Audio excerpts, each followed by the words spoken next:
Dice la palabra: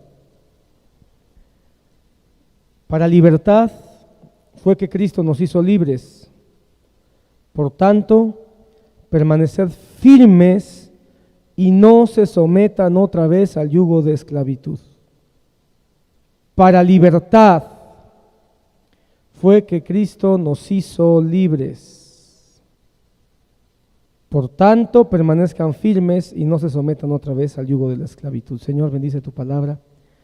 Ayúdanos, Espíritu Santo, por favor, y permite que esta palabra pueda ser buena al corazón y a la mente de los que aquí estamos. En Cristo Jesús.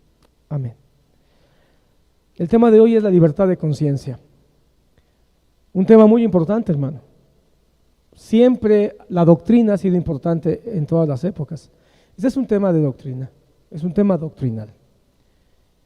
Y es importante entender qué es la conciencia y qué es la libertad de conciencia. Estoy claro que más que nunca en la historia, o será porque nos ha tocado vivir en esta época, necesitamos tener una libertad de conciencia fuerte y firme. Pero ¿qué es la libertad de conciencia? Lo primero que tenemos que hacer es dejar en claro qué es la conciencia.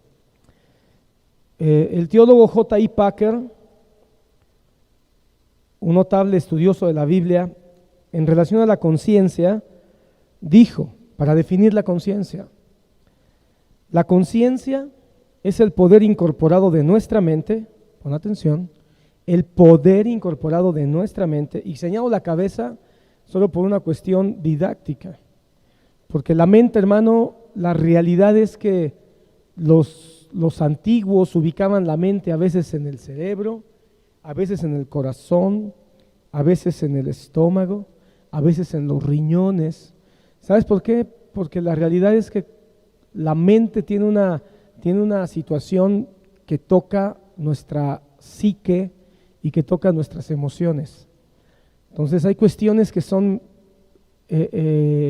muy emotivas, que terminan sacudiendo nuestra manera de pensar, y a veces hay situaciones que sacuden nuestra manera de pensar y que afectan la forma en que nosotros sentimos en diferentes partes del cuerpo, ¿verdad? Entonces, cuando tú ves que toco la cabeza es solamente como una referencia, pero ¿dónde está la conciencia?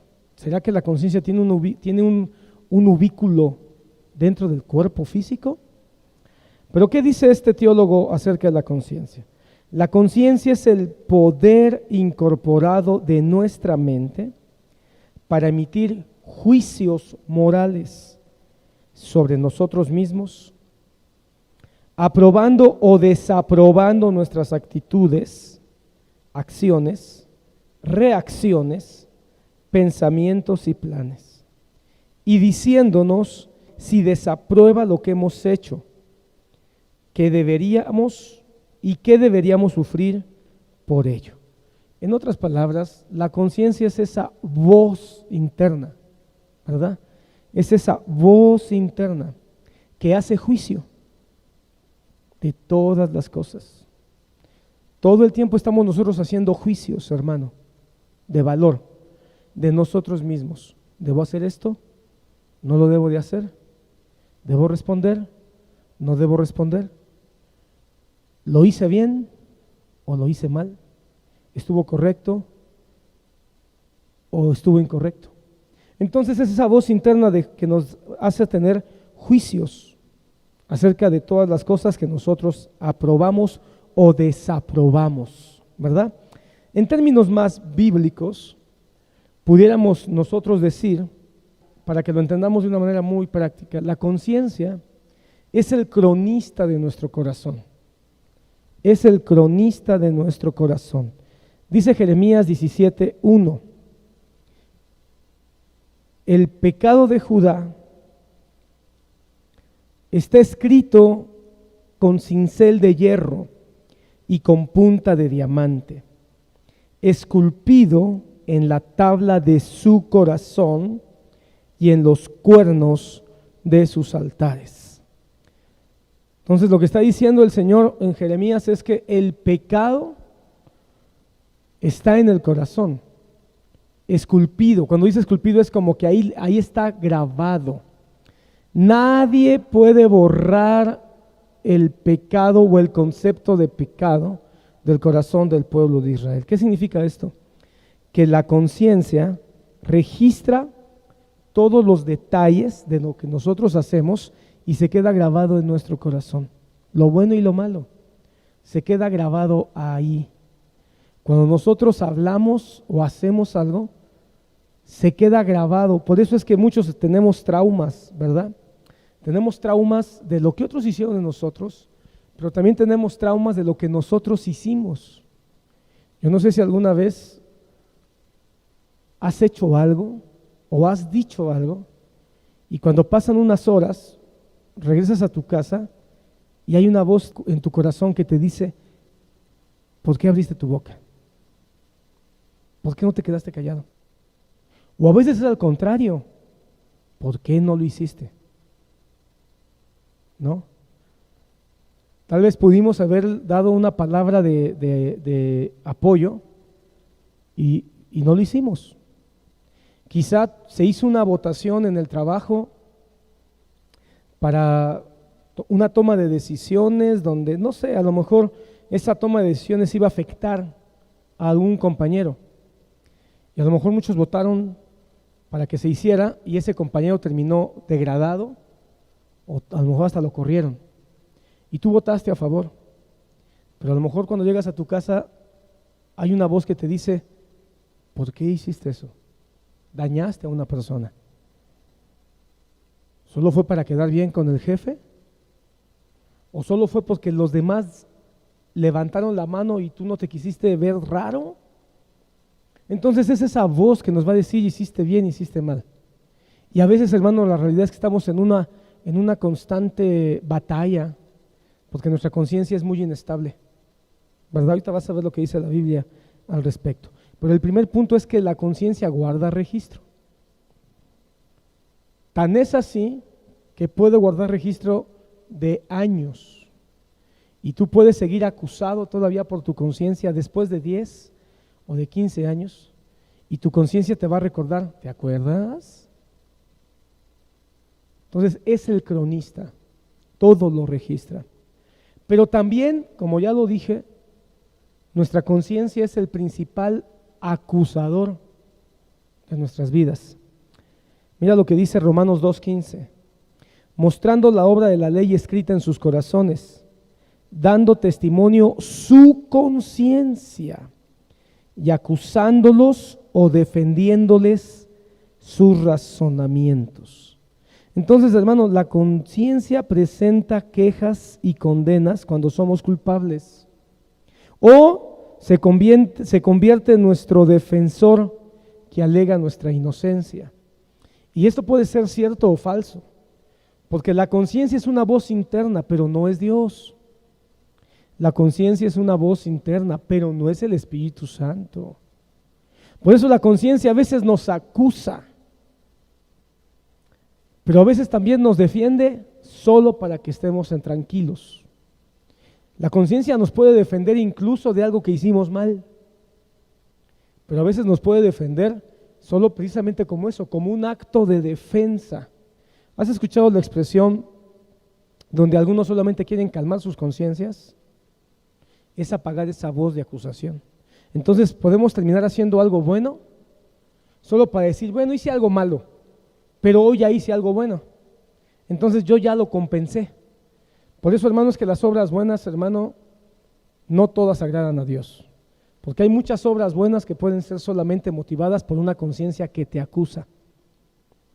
Pongo un ejemplo, un padre tuvo un hijo, pero le dice a la muchacha, ¿sabes qué? No me interesa, yo no quiero hijos, quiero ser libre, no quiero una carga en mi vida, así que no cuentes conmigo.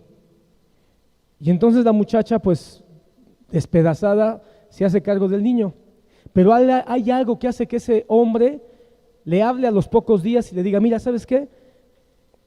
No me voy a casar contigo ni voy a estar contigo porque no puedo, pero no te preocupes, no le va a faltar nada al niño. ¿Qué significa eso? Parece algo bueno, pero ese no le va a faltar nada es yo te voy a dar mes a mes para que el niño tenga que comer, ¿verdad?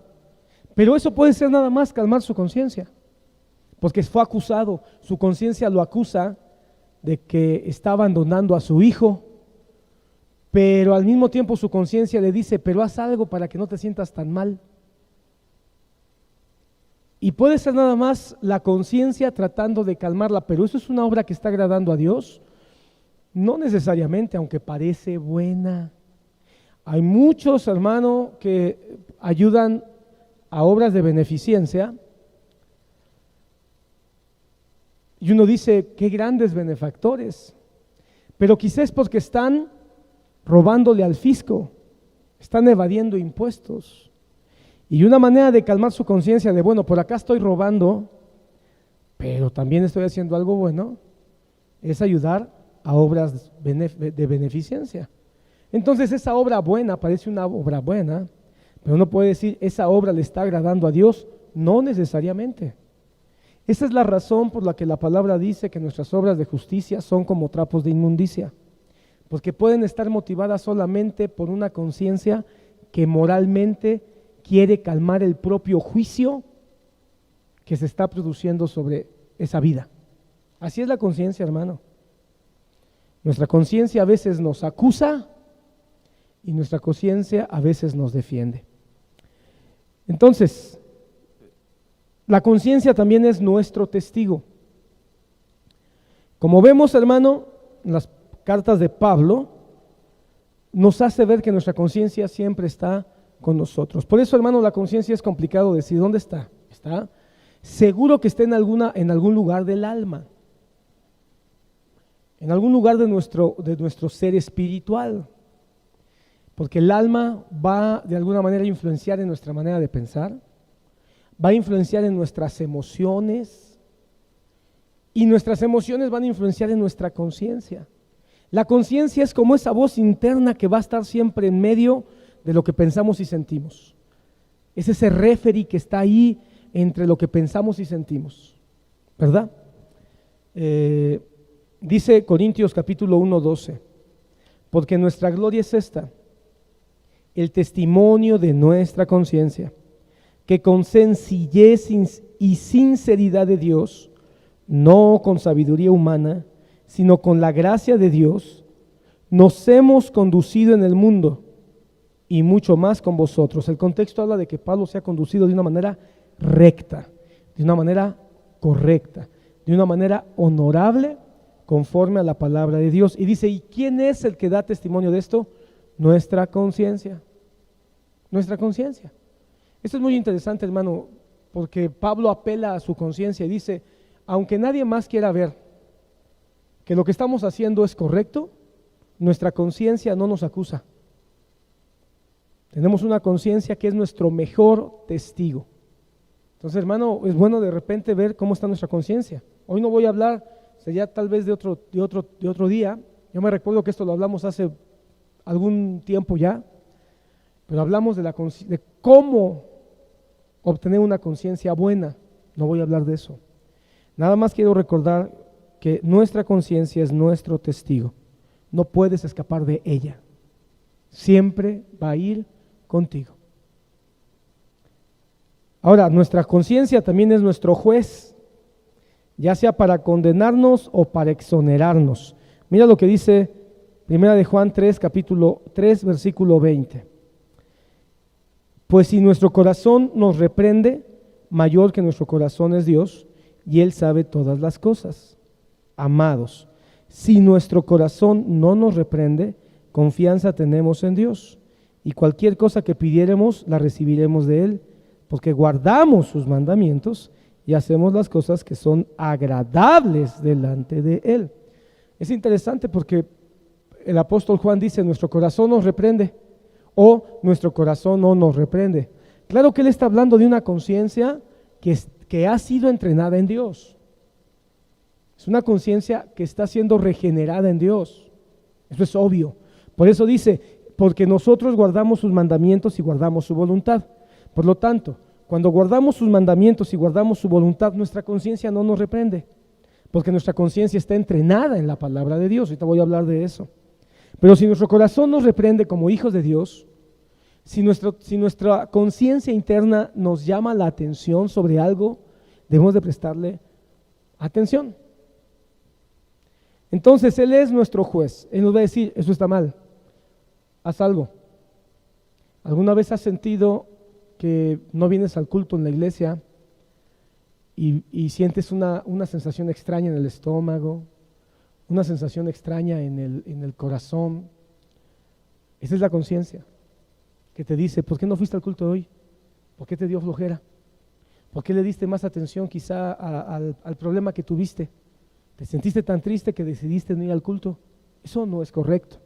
Pero ¿qué pasa si tú lo haces otro domingo y otro domingo, otro domingo, o otro miércoles y otro miércoles y otro miércoles?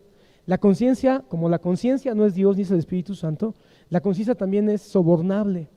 La conciencia que una vez entrenada por la palabra te dijo, creo que te hace falta algo hoy, también se puede acostumbrar. Y al paso del tiempo esa conciencia se va a apagar, se va a enmudecer y ya no te va, al contrario, a lo mejor hasta te va a justificar. Pues sí, ¿verdad? Ya faltaste 4 miércoles y no ha pasado nada. Llevas un mes sin ir a la iglesia en domingo y aquí sigues tranquilo. No necesitas congregarte. Eso es lo que dice Pablo en Hebreos. No dejen de congregarse como algunos tienen por costumbre. Aquellos que han hecho del no congregarse una costumbre han entrenado a su conciencia de una manera inadecuada. Pero si Él es nuestro juez, muchas veces la conciencia no es solo nuestro juez, es nuestro verdugo. Mira cómo dice 1 Samuel 24, 5, 7. Después de esto se turbó el corazón de David porque había cortado la orilla del manto de Saúl y dijo a sus hombres, Jehová me guarde de hacer tal cosa contra mi señor, el ungido de Jehová, que yo extienda mi mano contra él, porque es el ungido de Jehová. Así reprimió David a sus hombres con palabras y no les permitió que se levantasen contra Saúl. Y Saúl, saliendo de la cueva, siguió su camino. David permitió que su conciencia lo detuviera. Los otros tenían su conciencia ya tan afectada que los otros su conciencia les decía, matemos a Saúl, hagámoslo pedazos, quedémonos con el reino. Pero David escuchó su conciencia que era como un verdugo que le dijo, lo que estás a punto de hacer tiene consecuencias graves. No hagas eso, no pongas un dedo sobre Saúl, respeta su vida. Y David alcanzó a escuchar su conciencia como un verdugo que le decía, si actúas de una manera incorrecta, vas a cosechar consecuencias. Y entonces él se detuvo. Dios bendiga a aquellos que tienen su conciencia despierta al Señor y pueden frenar su mano antes de cometer una situación que los pueda llevar a consecuencias graves. Ahora, muchos de nosotros no hemos podido, ¿y qué pasa? Entonces se convierte en un verdugo, no que tiene el hacha levantada, sino que de una vez la hace caer sobre nosotros, cuando las consecuencias vienen. El primero que nos dice a nosotros, te lo dije, es nuestra conciencia. A veces nos lo tiene que decir alguien afuera, ¿verdad? Pero cuando alguien afuera nos lo dice, hermano, muchas veces decimos, no, ya no me digas nada, ya no me digas nada. ¿Por qué? Porque ya nos lo dijo antes nuestra conciencia. El asunto aquí es que vamos a hacer cuando nuestra conciencia nos habla. Vamos a permitir que ella, si es una conciencia que está entrenada de manera correcta, nos conduzca hacia aquello que es la corrección de nuestra vida, o vamos a terminar apagando nuestra conciencia y que nuestra conciencia termine convirtiéndose en nuestra cómplice. Todos tenemos conciencia, hermano, seamos cristianos o seamos inconversos, todos tenemos conciencia. Es parte del diseño de Dios, está entretejido en lo que nosotros somos como personas. Por eso es esa voz interna que percibe todo aquello que es malo en la vida. Las personas, sean cristianas o no, tienen una conciencia en alguna área de sus vidas y en otras la están apagando. ¿Cómo explicas tú? Hoy vi una caricatura en Twitter que dije, qué gran verdad. Porque ¿cómo te explicas tú que hoy tengamos una sociedad donde le dice al niño, no mates, no te drogues, no fumes, pero sí le dice, toma tus decisiones para que tú decidas si eres hombre o mujer? O sea, ¿cómo podemos entender eso? Obviamente nos damos cuenta que en un sector la sociedad quiere acallar la conciencia en un área, pero sigue teniendo conciencia en otras cosas. ¿Sí lo ves? Entonces la conciencia es sobornable, pero siempre va a estar ahí. Aunque la sociedad va a tratar de acallar la conciencia en unas áreas, no va a poder acallar la conciencia en la totalidad, porque es una parte del ser humano que aunque el hombre autorice algo malo aquí, siempre va a considerar que hay algo malo acá. ¿Sí lo alcanzas a ver? Ahora, por supuesto que tenemos un llamado nosotros a que nuestra conciencia se logre entrenar un poco más cada vez, a fin de que no nada más escojamos, sino que podamos inclinarnos de manera más amplia hacia aquello que es correcto. ¿Pero cómo lo hacemos? Por eso es la libertad de conciencia. Romanos 2:14 dice, porque cuando los gentiles que no tienen la ley, la practican por naturaleza, el contenido de la ley, aunque no tienen ley, son ley para sí mismos. Ellos muestran la obra de la ley escrita en su corazón, mientras que su conciencia concuerda en su testimonio,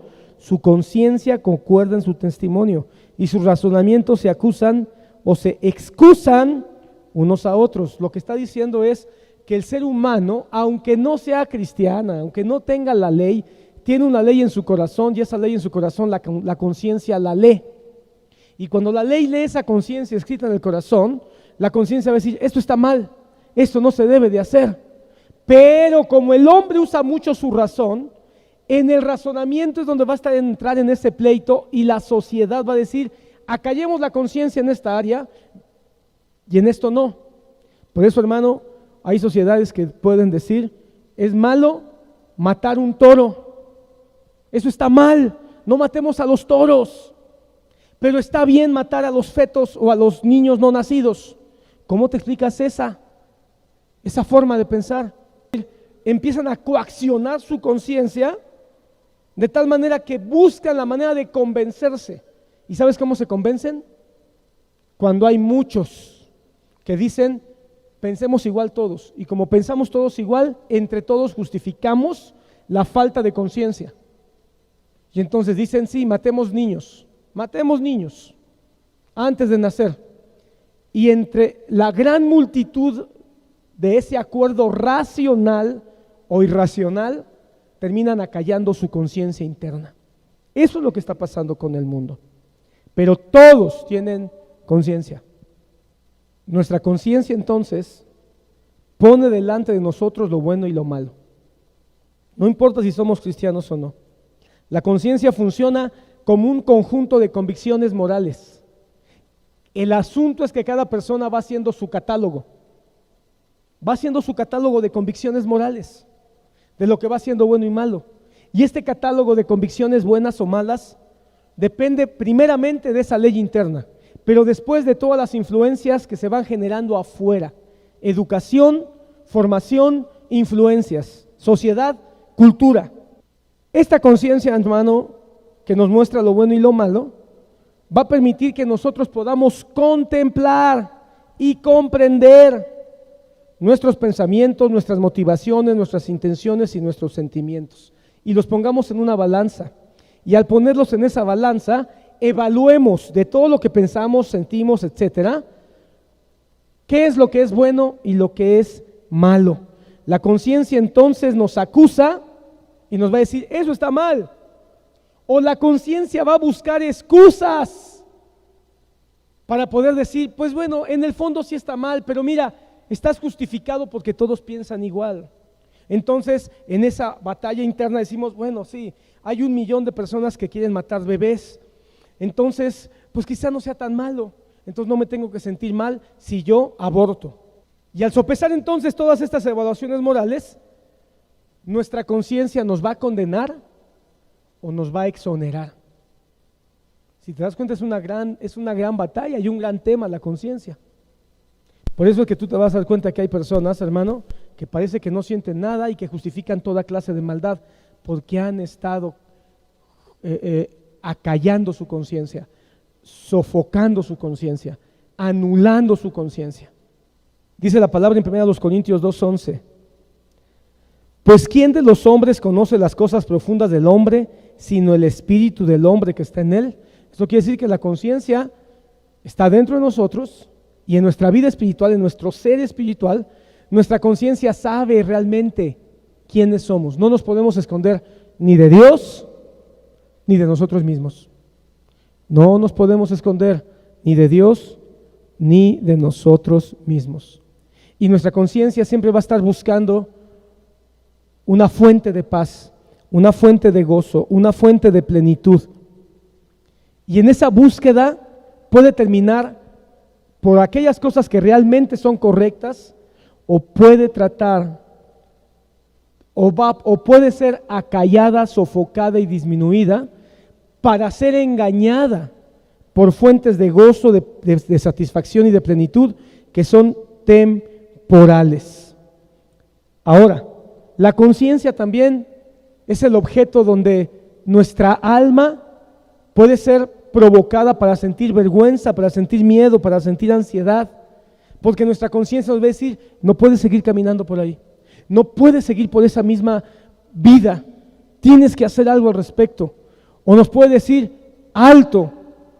Es decir, la conciencia puede ser un aliado o un terrible cómplice, dependiendo de cómo esté siendo entrenada. Entremos a la vida cristiana. Cuando llegamos a la vida cristiana, nuestra conciencia es despertada para Dios. Recuerda que el Señor nos salva, nos regenera de manera integral.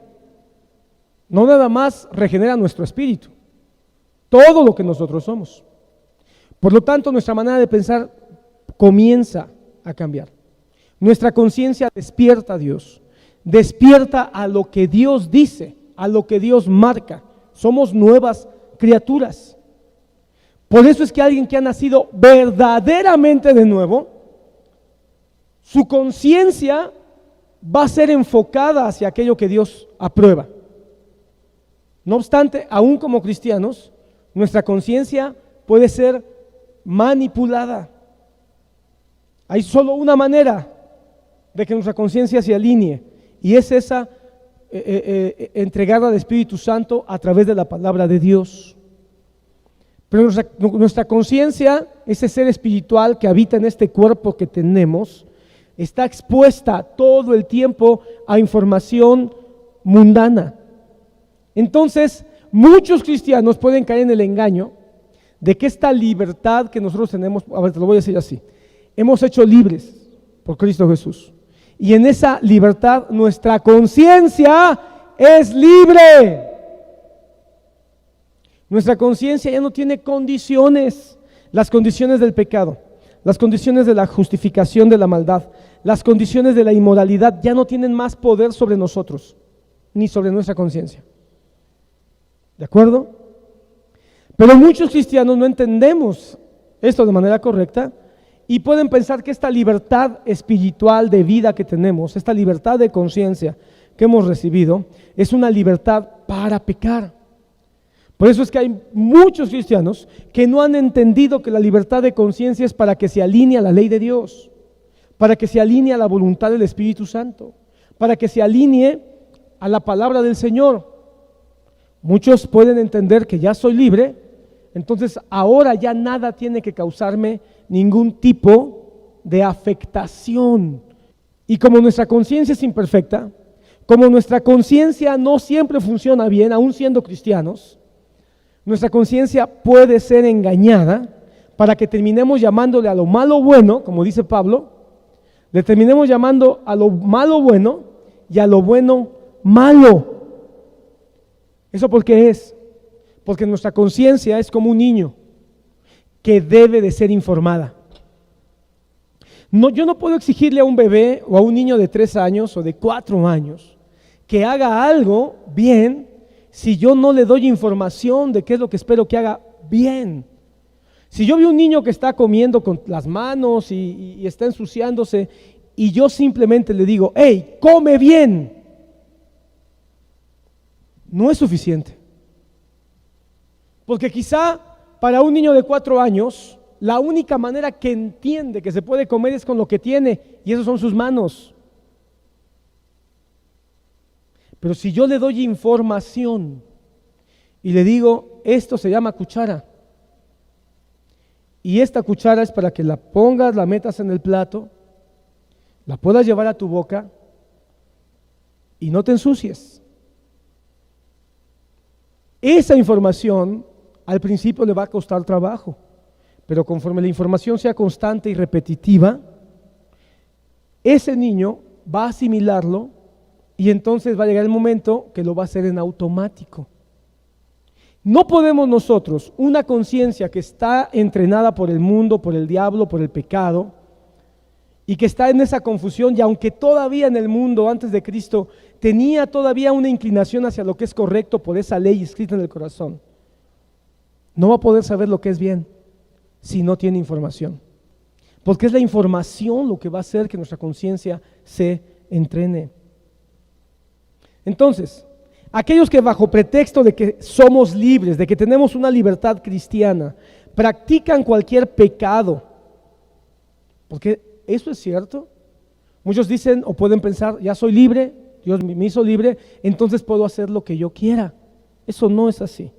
Todos aquellos que así piensan han pervertido el propósito principal de la gracia, porque el propósito principal de la gracia es hacernos libre para que hagamos lo que es correcto, para que nuestra libertad sea para hacer aquello que es correcto.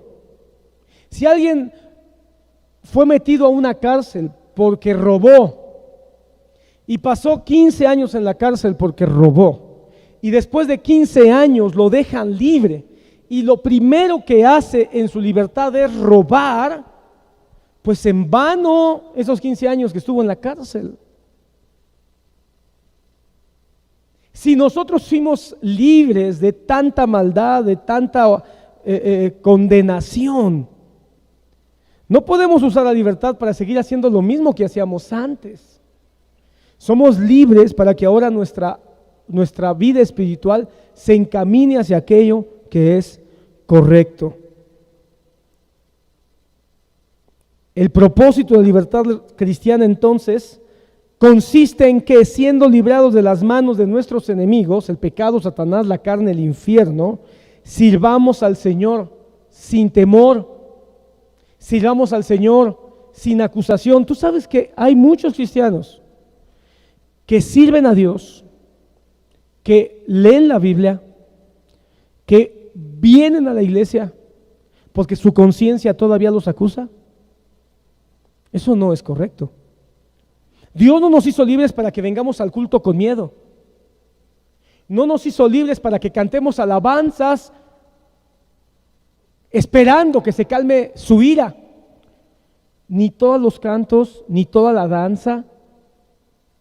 Algunos piensan, como dice el dicho, piensan que hay que ir a danzar a Chalma. Bueno, dentro de los cristianos hay quien piensan que tienen que ir a danzar a Guatemala, o tienen que ir a danzar a Guadalajara, o tienen que ir a danzar donde sea. No, hermano, ni todas las danzas, ni nada va a calmar la ira de Dios. La ira de Dios solamente la podía calmar la sangre preciosa de Jesucristo, del Cordero de Dios, y eso ya ocurrió. Entonces, si Jesús ya calmó la ira de Dios, entonces Él quiere que esa libertad no la uses para tratar de hacerle un favor a Dios o para tratar de ganar el favor de Dios. Dios no quiere que tu conciencia te acuse cuando vengas a darle culto, sino que tu conciencia se sienta totalmente libre de decir: estoy aquí voluntariamente, con gozo, con gratitud, para hacer lo que Dios quiere que yo haga, en esa plenitud de libertad. En otras palabras, Dios no quiere que vengamos con una conciencia que nos acusa y busca el favor de Dios, pero tampoco una conciencia que abusa de la libertad y viene al culto diciendo: no importa si después del culto me voy a emborrachar, porque Dios ya me ha salvado. Estos dos excesos muestran una conciencia que no está entendida ni entrenada en lo que es la libertad que Cristo ha venido a darnos. Mira lo que dice Romanos 6, capítulo 1, 2. ¿Qué diremos entonces? ¿Continuaremos en pecado para que la gracia abunde? De ningún modo. Nosotros que hemos muerto al pecado, ¿cómo viviremos aún en él? Entonces no hemos sido hechos libres para seguir pecando. Corintios 8:9, primera a los Corintios 8:9 dice: mas tened cuidado, no sea que esta vuestra libertad de alguna manera se convierta en piedra de tropiezo para el débil. ¿Qué significa esto? Que hemos sido llamados a libertad. Dios, que nos ha hecho libres en nuestra conciencia, también nos dice: no uses tu libertad si tu hermano o tu prójimo va a ser dañado. En otras palabras, tu libertad de vida, tu libertad cristiana no es para que hagas lo que tú quieras, sino es para que hagas lo que agrada a Dios y lo que bendice a tu prójimo. Tu conciencia entonces es libre para estar atada a Dios. No es libre para que tú hagas lo que quieras, porque si tú terminas haciendo lo que quieres, vas a terminar siendo esclavo de tu propia concupiscencia. ¿Qué es la concupiscencia? La concupiscencia, en términos muy prácticos, hermano, son los deseos propios de la carne que están en cada uno. Cada quien tiene sus propias concupiscencias. Hay quien tiene deseos de la carne hacia el sexo, hay quien tiene deseos de la carne hacia el alcohol, hacia la mentira, hacia el enojo. Y las concupiscencias son los puntos de contacto, de atracción para que el pecado se produzca. Entonces, si nuestra conciencia no es atada en esta libertad, no es atada opuesta a Cristo, va a terminar nuevamente atada a nuestra concupiscencia, hacia nuestros deseos naturales de nuestra carne. Entonces el Señor dice: usa tu libertad, pero para seguir al que te hizo libre. Jesús y los 10 leprosos, a los 10 los sana y les dice: váyanse y muéstrense a su sacerdote. Y se van todos. Pero hay uno que dice: ¿de quién ahora voy a ser seguidor? ¿De los sacerdotes de la religión que nunca pudieron hacer nada por mí? ¿O del único sacerdote que, sin decirme que es sacerdote, es un sacerdote y él hizo algo por mí? Solo uno regresó a Jesús y le dijo: quiero seguirte. Él usó su libertad, fue libre de la enfermedad, pero él usó su libertad no para volver a la vida que tenía antes. Él usó su libertad para caminar enfocado en Cristo Jesús. Por eso es que tú te das cuenta que no todos los cristianos caminamos igual. No todos los cristianos vamos así, como que si fuéramos no sé, una línea parejita que va subiendo. No, los cristianos vamos así. Ahí tienes tú la respuesta, porque un cristiano, 2 se convierten hoy, pero uno en un año ya está sirviendo, ya está arreglando su matrimonio, ya está restaurando relaciones que había tenido mal, ya está honrando a sus padres, a lo mejor ya está predicando el evangelio, y el otro no.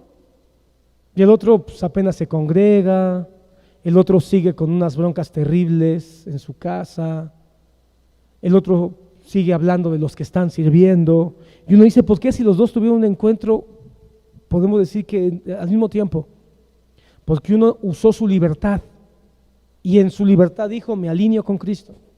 Y el otro usó su libertad, y en su libertad dijo: no me interesa.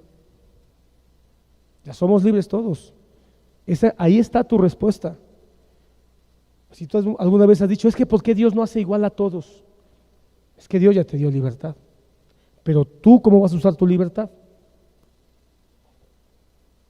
Gálatas 5:13 dice: porque vosotros, hermanos, a libertad fuisteis llamados, solamente que no uséis la libertad como ocasión para la carne, sino servíos por amor los unos a los otros. Entonces, una vez más, ya somos libres. Pero ¿cómo vas a usar tu libertad? ¿Para ocasión para la carne? Por eso es que hay cristianos carnales, según Corintios, la primera carta a los Corintios, capítulo 2 y 3. Hay cristianos carnales. No, eso es imposible, pastor. Bueno, entonces peleate con Pablo, porque Pablo dice que hay cristianos carnales. Si Pablo dice que hay cristianos carnales, es porque hay cristianos carnales que en vez de usar su libertad y en esa libertad decir, yo voy a usar mi libertad para hacer, para ir, para aprender, no les interesa. Dios es el Señor de la conciencia, eso es un hecho. ¿Qué significa esto? Que Dios es el Señor de nuestra conciencia. Significa, pon atención, que ningún hombre o institución humana o fuerza espiritual o influencia mundana tiene derecho sobre nuestra manera de pensar o sentir o decidir. Dios es el dueño de la conciencia. Él nos dio conciencia. Pero ¿no te parece maravilloso que el Dios de nuestra conciencia nos hace libres, pero no nos hizo robots? Es decir, el día en que nosotros le entregamos nuestra vida a Jesús y dijimos, Señor, solo tú eres el Señor, el Salvador, perdona mis pecados, basta ya de esta vida, quiero caminar confesándote todos los días como mi Señor. Y algo pasa en nuestro espíritu y sentimos una bendición y sentimos que en ese momento algo pasó y ahora tenemos un amor hacia Dios y sentimos que realmente Dios es ya lo que nuestra vida anhela. Fuimos hechos libres. Pero ¿qué pasa una vez más? Que nos damos cuenta al otro día, a la semana, que seguimos teniendo tentaciones, que seguimos teniendo batallas, que tenemos que seguir tomando decisiones. La diferencia es que ahora hay un Espíritu Santo que acompaña nuestra conciencia. Un Espíritu Santo que acompaña nuestra conciencia y que va a influenciar en nuestra conciencia. Y nosotros vamos a decidir. La salvación es de Dios. Nuestra llegada al reino de los cielos, Dios lo hizo. Pero Él nos da una libertad para que el proceso de aquí hasta que lleguemos al Señor, podamos nosotros en esa libertad determinar a quién vamos a rendir nuestros oídos. Te voy a decir algo que no te lo voy a explicar ahora, pero hasta el final el Espíritu Santo va a ser y se va a asegurar de que ninguno de sus escogidos se pierda. Sin embargo, no todos van a llegar al mismo tiempo ni en las mismas condiciones. Unos van a llegar tropezados, fracturados, como Jacob, con la columna rota, con la cadera rota. Pero quizá otros lleguen como Isaac, tersos, sin cicatrices. Isaac y Jacob, los dos fueron hijos. Y el Señor se aseguró que los dos llegaran a la plenitud de lo que la fe de su padre Abraham les dio. Estamos de acuerdo en que Isaac y Jacob eran hijos de Abraham. Pero ¿por qué uno murió en completa paz? ¿Y por qué el otro le fue como en feria? Porque tomaron decisiones. Al final, tanto la fe de Isaac vino de Dios, del Espíritu Santo. La fe de Jacob vino de Dios, del Espíritu Santo. El Espíritu Santo se encargó de que Isaac llegara a la promesa y se encargó de que Jacob llegara a la promesa, pero ellos tomaron decisiones porque fueron hechos libres. Entonces sí, nuestra libertad de conciencia hace que tomemos buenas o malas decisiones. Que vayamos por un camino más terso o que vayamos por un camino que nos va a terminar rompiendo el hocico. Al final el Espíritu Santo se va a encargar de que lleguemos. Pero sí, tú y yo vamos a tomar decisiones, no para salvarnos. Esa decisión tú no la puedes tomar. Esa decisión ya la tomó Él. Pero sí vas a tomar decisiones en esta libertad que has recibido para ver cómo llegas. Aunque al final el Espíritu Santo se va a encargar de que tú no te pierdas. Santiago 4:12 dice: solo hay un dador de la ley y juez que es poderoso para salvar y para destruir. ¿Ya te diste cuenta? Solo hay uno que salva o destruye. Solo hay uno que salva y destruye. Pero tú, ¿quién eres que juzgas a tu prójimo? Pero también nosotros tomamos decisiones. Solo uno salva y solo uno condena eternamente, es Dios. Pero ahora viene y te dice, ok, y tú tienes una libertad, y en esa libertad, ¿vas a juzgar a tu prójimo o lo vas a ayudar? ¿Vas a maldecir al que está junto a ti o lo vas a ayudar? ¿Vas a perdonarlo o lo vas a odiar? Eso sí te toca a ti. Romanos 14:4 dice, ¿quién eres tú, una vez más, para juzgar al criado de otro? Para su propio amo está en pie o cae, y en pie se mantendrá, porque poderoso es el Señor para sostenerlo en pie. Uno juzga que un día es superior a otro, otro juzga iguales todos los días. Cada cual esté plenamente convencido según su propio sentir. Hay áreas donde nuestra conciencia piensa, donde nuestra conciencia decide. Nosotros no decidimos salvarnos, pero Dios nos ha dado situaciones que son propias de esta vida, donde sí tomamos decisiones. Uno decide que un día es importante y el otro decide que no es importante. Pero tú que decides que este día no es importante, no termines juzgando y acusando al que decide que ese día sí es importante. Mira, hermano, entre cristianos terminamos haciendo pecado lo que no es pecado y terminamos dejando pasar lo que sí es pecado. Lo mismo que dijo Jesús, fariseos evangélicos del siglo XXI, dejan pasar el camello y no filtran el mosco. El pecado lo dejan pasar. Y lo que no es tan pecado, lo hacemos grande. Hay muchos ejemplos, hermano. Y esa es la conciencia la que hace esto. Hermano, yo me recuerdo hace muchos años, cuando yo tenía poco tiempo en el Señor, que había un gran conflicto por los cumpleaños. Porque había algunos que decían que no debía festejarse, otros decían que sí. Pero no nada más eso, sino algunos decían que si el pastel tenía que ser redondo, cuadrado o triangular. Por ese tipo de tonterías estaban peleando los cristianos cuando yo tenía poco tiempo en el Señor. Y para mí, hermano, como yo tenía poco tiempo, yo no entendía y sí me causó un conflicto, entonces ya no hay que festejar cumpleaños. Y después me causó un conflicto y me están dando un pastel redondo. Entonces mi conciencia me acusaba, ¿por qué? Porque recibí información religiosa, recibí información legalista. Y entonces yo decía, es malo celebrar cumpleaños, es malo. Hermano, hablemos de la Navidad. Terminamos condenando a nuestros hermanos que celebran Navidad.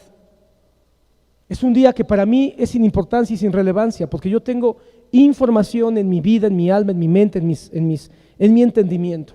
Y esa información que yo tenga me hace entender que ese día es irrelevante. Para mí es irrelevante. Pero si porque a mí es irrelevante ese día, y yo tengo plena convicción, por eso la palabra dice, bienaventurado aquel que no se condena en lo que aprueba. Yo no me siento condenado por no festejar Navidad el 25 de diciembre, hermano. Me siento libre, me siento bien, me siento hasta bendigo a Dios, hermano, porque hasta mi cartera ha sido ministrada por no celebrar Navidad.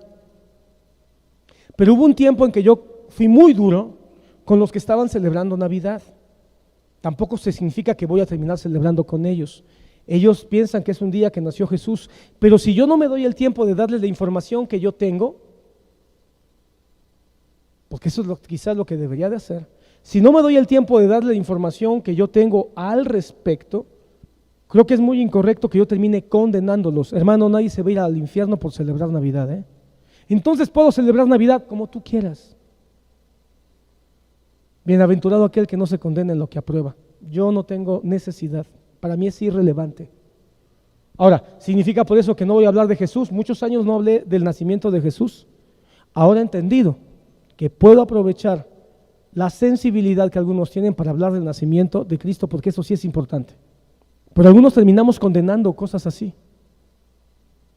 Y no condenamos los adulterios, no condenamos las mentiras, no condenamos los robos, no condenamos los odios, cuando eso sí es pecado. Entonces Pablo lo que quiere decir acá es que Dios nos ha dado una conciencia, pero esta conciencia va a inclinarse en situaciones de juicio que no deberíamos de ser tan duros, a menos que agreda la esencia de la salvación, porque tampoco quiero que tú pienses que, bueno, pues entonces que los mahometanos sigan adorando a Alá. No, ahí hay un problema, porque eso no es un asunto de conciencia, es un asunto de fe. Y cuando es un asunto de fe, si adoran a un Dios que no es Jesucristo, ahí sí se van al infierno. Y ahí sí yo no puedo decir, ay, pues que adoren a Alá. Eso no es un asunto de conciencia, es un asunto de fe. Hay que aprender a diferenciar cuando es un asunto de conciencia y es un asunto de fe. Cuando es un asunto de fe tiene que ver con la Biblia y tiene que ver con Cristo Jesús. Cuando es un asunto de conciencia tiene que ver con aquellas cosas que no afectan directamente la salvación o la fe. Si tocamos con guitarras o tocamos con órgano en un culto, es un asunto de conciencia. ¿De acuerdo? Hay mucha tela que cortar, pero ojalá podamos, porque a veces decimos, pastor, ¿esto es bueno o es malo? Y no puedes juzgar todo como bajo el régimen de lo bueno o lo malo. ¿Escuchar música es bueno o es malo? Es un asunto de conciencia, hermano. Porque habrá quien le causa daño a su conciencia escuchar, por ejemplo, yo lo he dicho muchas veces aquí desde el púlpito, cuando yo escucho música mexicana, música de mariachi, música ranchera, hay una sensación en mí, porque mi conciencia fue muy dañada en mi infancia por las fiestas y las borracheras que se hacían. Entonces yo escucho música de mariachi y no me gusta mucho, una que otra. Digo, esa suena chido. Pero ¿por qué? Porque mi conciencia está ligada a una situación, ¿verdad? Pero habrá quien le encanta la música de mariachi y le fascina escuchar a José Alfredo Jiménez. Ahora, lo que sí yo creo es que no nada más la música, muchas cosas en el mundo, los libros, por ejemplo, que cualquiera puede decir, es bueno leer un libro, hasta un libro puede conducir al pecado.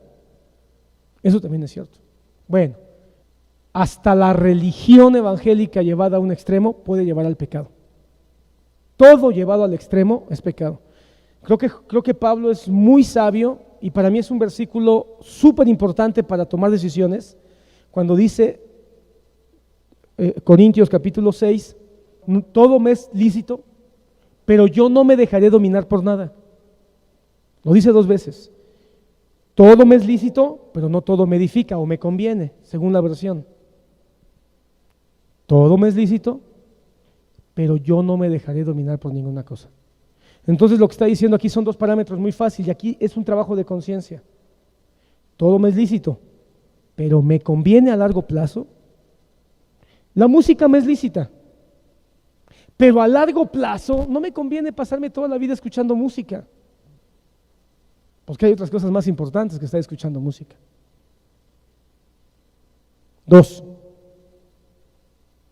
Escuchar música me es lícito, pero yo no me voy a dejar dominar por la música, porque si dejo que mis emociones sean dominadas por la música y escucho una canción que me deprime o que me estimula a la pasión, al sexo o a la locura, a desbordarme, ya me está dominando. Entonces son buenos parámetros que la Biblia nos da para que nuestra conciencia se alinee a la palabra de Dios. Dios nos ha dado entonces libertad de conciencia. Cuando nos hizo libres, nuestra libertad de conciencia ocurrió. Ahora, como hijos de Dios, voluntariamente entregamos nuestros pensamientos al conocimiento de su palabra para que sea su palabra la que nos instruya. Esto es clave. Ya somos libres. ¿Para qué vas a usar tu libertad? Como cristianos, deberíamos decir, ya soy libre para voluntariamente dedicarme a leer la palabra de Dios, para que la información que yo reciba sea de la palabra de Dios y para que mi conciencia sea instruida por la palabra de Dios y mi conciencia ante todas las cosas de definición si es bueno o malo, pueda yo tener una información constante de aquello que es bueno, santo, puro y perfecto. Por eso todos los cristianos deberíamos de tener como primer práctica de nuestra libertad leer la Biblia. Tú eres libre para leer tu Biblia o no leerla, pero aquí hay una cosa, hay muchos que no tienen esta libertad porque están en el mundo y leen la Biblia, pero no la pueden entender.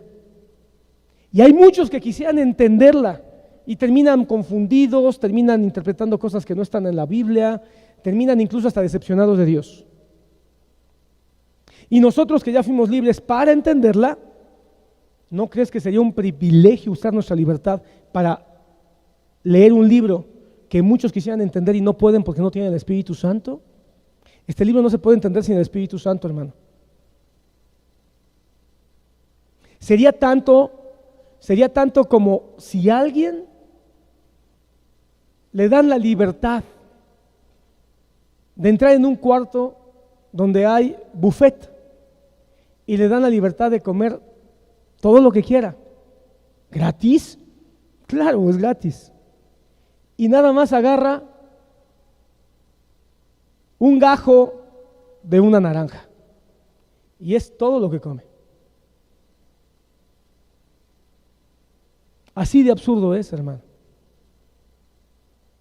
No puede ser que nada más te quedes con un gajo y ese gajo sea de tal manera amó Dios al mundo y es el único gajo que está en tu vida y dices, con eso me basta.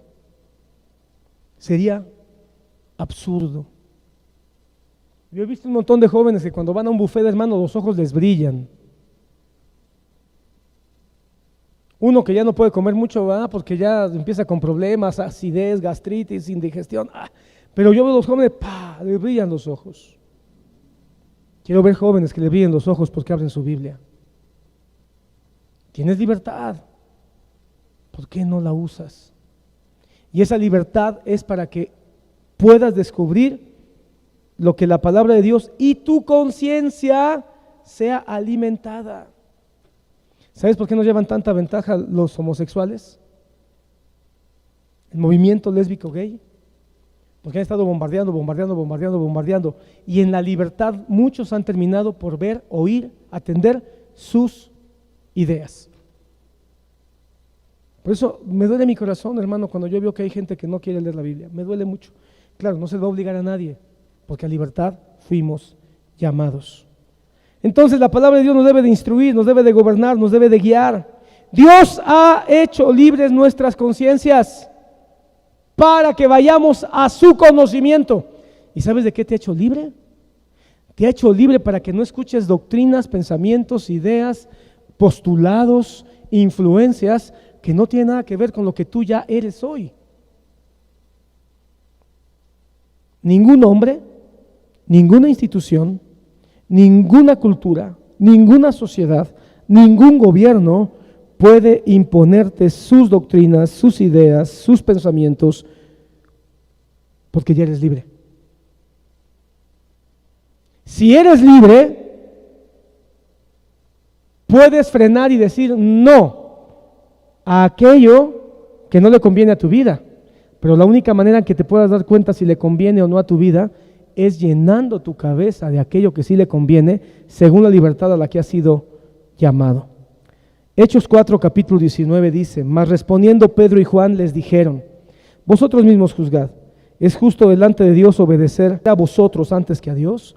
Ellos fueron firmes y dijeron: soy libre, y como soy libre yo te digo a ti, no quiero tus ideas. Hechos 5:29, mas respondiendo Pedro y los apóstoles dijeron: debemos obedecer antes a Dios que a los hombres. Lo más triste es un cristiano que termina rendido ante las ideas del mundo y no ante las ideas de Dios. El mundo necesita que la iglesia se pare y diga: no, esas ideas no. Odio, maldad, mentira, perturbación, desánimo, desasosiego, odio al prójimo, matanza. Digo no. Primero los Corintios 7:23 dice: comprados fuisteis por precio, no os hagáis esclavos de los hombres. Somos libres. Podemos decir no a los hombres. Ningún maestro, ningún jefe de tu trabajo, ni tus padres te pueden obligar a hacer algo que se va contra de Dios. Mateo 15:9, mas en vano me rinden culto, enseñando como doctrinas preceptos de hombres. Los preceptos de los hombres, ¿cómo nos vamos a dar cuenta? Metiéndonos a la palabra de Dios. Solamente metiendo nuestra cabeza y nuestro corazón en la palabra de Dios, vamos a hacer fuerte nuestra conciencia. ¿Sabes por qué hay mucha iglesia que ha terminado rindiéndose a ideas, a filosofías, influencias? Porque se ha apartado de la palabra de Dios. Por eso vemos un montón de iglesia que le dedica mucho tiempo a un montón de cosas. Yo he llegado a pensar, ¿qué pasaría si solamente leyéramos la Biblia y estudiáramos la Biblia en la iglesia? Que no hubiera alabanza, que no hubiera niños, que no hubiera actividades deportivas para los jóvenes. ¿Sabes qué pasaría? Se nos vaciaría la iglesia. Que nada más hiciéramos dos cosas: orar y leer la Biblia. Se nos vaciaba. Y seguramente el consejo de muchos, o el consejo de la conciencia sería, pues es que hay que hacer lo que hacen las demás iglesias: más música, más rock, más reggaetón, más perreo cristiano. Aunque no lo crean, eso existe. Más pastoras, hablar menos del pecado, no hablar de la santidad, preguntarle más a la gente de qué quiere que se le hable. Si la iglesia no se mantiene en la palabra de Dios y busca de manera constante la palabra de Dios, vamos a terminar rindiéndonos en este campo de batalla tan terrible que estamos teniendo. Hermano, la mente es un campo. La mente es un campo. Y depende qué semillas se siembren en este campo, es el tipo de fruto que va a haber. Y las semillas que se siembran y que nuestra conciencia echa a mano, es toda la información para dar juicio de valor a lo que es bueno y a lo que es malo. De ahí la importancia de sembrar semillas de vida, semillas de fuerza, semillas de santidad, semillas que combatan todos los juicios de valor que hoy el mundo está lleno.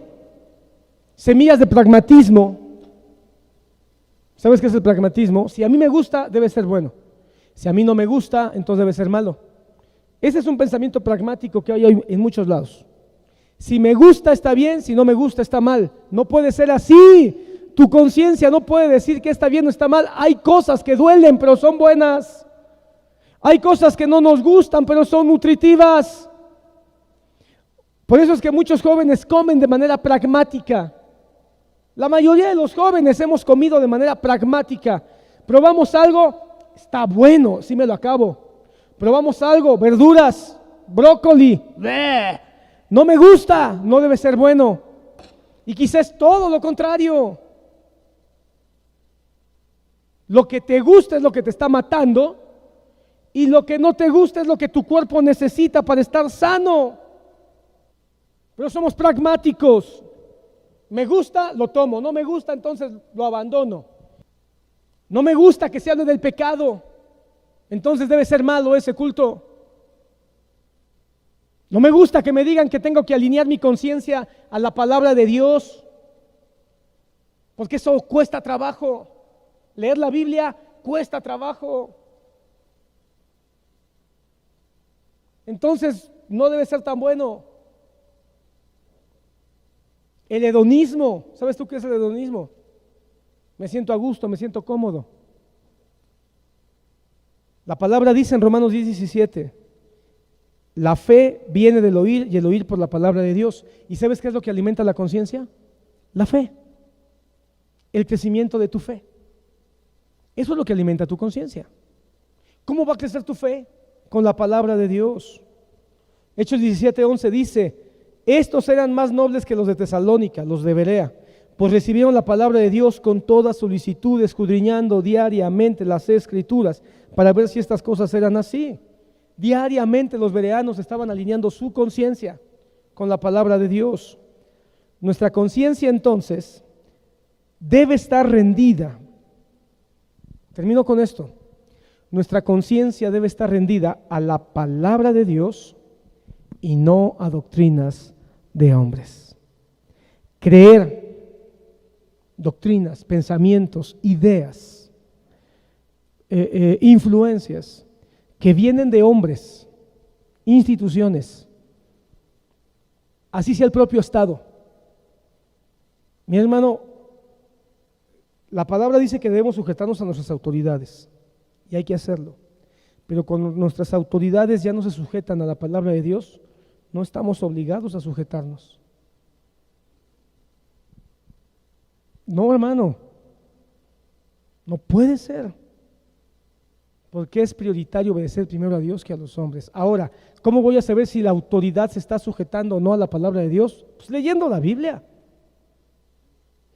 Porque tú puedes decir, el pastor dijo que no me sujete a las autoridades y ellos no se sujetan a Dios. ¿Y cómo sabes que no se está sujetando a Dios? La única manera es leyendo la Biblia, escudriñando las Escrituras. Mi papá no se sujeta a Dios porque me disciplina. ¿Estás seguro? ¿Qué acaso la palabra no dice que el padre que ama a su hijo a temprana edad lo corrige? Entonces tu padre sí está sujetándose a la palabra de Dios. Lo que pasa es que no te gusta la disciplina. La única manera es alineándote a la palabra de Dios. Hemos sido llamados a libertad, no para que nos manipulen con imaginaciones, con fantasías, con ideas que fluyen, hermano, ni siquiera en la iglesia. Esto es un complemento al mensaje del domingo para los que vinieron. Ni siquiera a las ideas de los hombres. Cuando un pastor, un apóstol, un lo que sea, te trate de vender una idea y esa idea no fluye de la palabra de Dios, tú estás en toda libertad de decir, esa parte como que no está correcto. No tengo por qué hacerlo. Pero primero asegúrate, y no te vas a poder asegurar si no estás compenetrado en la palabra de Dios. Colosenses 2:20, 23 dice, si habéis muerto con Cristo a los principios elementales del mundo, ¿por qué? Como si aún vivierais en el mundo, os sometéis a preceptos tales como no manipuléis, no gustes, no toques. Lo digo otra vez, no manipules, no gustes, no toques. Todos los cuales se refieren a cosas destinadas a perecer con el uso, según los preceptos y enseñanzas de los hombres. Tales cosas tienen la verdad, la apariencia de sabiduría, en una religión humana, en la humillación de sí mismo y en el trato severo del cuerpo, pero carecen de valor alguno contra los apetitos de la carne. En otras palabras, si un pastor te dice, mire, usted venga a servir, y si usted viene a servir, le van a ser perdonados 5 años en el infierno, no le crea, no le crea. Si una persona viene y te dice, yo soñé que usted tiene que divorciarse de su esposo y casarse con esta mujer, no le crea. Son fantasías, son sueños. Tiene que ver qué dice la palabra y su conciencia tiene que usar su libertad. Te lo voy a decir así clarito, no le tenga miedo a ningún hombre, no le tenga miedo a ningún ministro, téngale miedo a Dios y a su bendita palabra. Y si usted va a hacer algo en su congregación, hágalo porque ama a Dios y ama a su congregación. Debería movernos el amor, el entendimiento, la gratitud y la pasión por Dios, no el miedo a los hombres. La iglesia debería de tener más servidores, más congregantes, incluso hasta más ofrendas. No porque un hombre viene y lo manipula para que sirva, no porque un hombre viene y lo manipula para que dé, no porque un hombre viene y lo manipula para que se congregue. Debería de ser porque tiene tanta libertad, que en su libertad tiene claro entendimiento de que es bueno congregarse porque ahí está el pueblo de Dios, que es bueno servir porque en el servicio hay madurez y uno aporta a la obra de Dios, y es bueno ofrendar con amor para que no se detenga el plan del Señor, porque nuestra libertad debería hacernos más fuertes, más nobles, más fieles, más serviciales, más sujetos, mejores padres, mejores esposos, mejores hijos, mejores congregantes, mejores servidores, mejores pastores, mejores ministros, porque nuestra libertad nos da firmeza en lo que hacemos y no estamos movidos ni por el miedo, ni por la vergüenza, ni por la acusación de nuestra conciencia, sino que nuestra conciencia es tan libre que lo hago aunque ningún hombre me lo pida. Gálatas 1:10 y ya terminamos. Porque ¿busco ahora el favor de los hombres o el de Dios? ¿Me esfuerzo por agradar a los hombres o a Dios? Si yo todavía estuviera tratando de agradar a los hombres, no sería siervo de Dios. ¿Tu conciencia para quién es? ¿O para agradar a quién? Fuiste hecho libre para agradar a Dios. Hazlo con toda tu fuerza. Hazlo con toda tu pasión. Sé el primero. Sé el mejor en todo lo que hagas para Dios. Pero no porque tienes miedo ni vergüenza o porque tu conciencia te engaña. Hazlo porque eres libre y puedes decir no a la manipulación, no a la imposición, no a la doblegación. Pero digo sí a la palabra de Dios que me invita a que libremente crezca, madure.